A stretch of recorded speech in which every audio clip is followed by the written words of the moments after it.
Evet, Göcek halkı. Çok seviyoruz Göcek'i. Bizim ikinci adresimiz Göcek.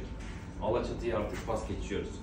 Şimdi efendim horlama ve uyku apnesi hastalığı gerçekten önemli bir hastalık. Burada hastanın horlamasından ziyade uyku apnesi bizim için önemli.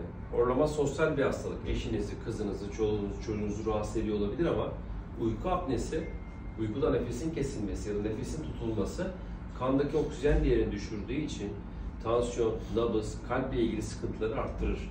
Göz tansiyonunu arttırır. Erken yaşta prostata neden olur. Bir sürü olumsuzlukları vardır. Bu yüzden de mutlaka tedavi edilmesi gereken çok ciddi bir hastalıktır.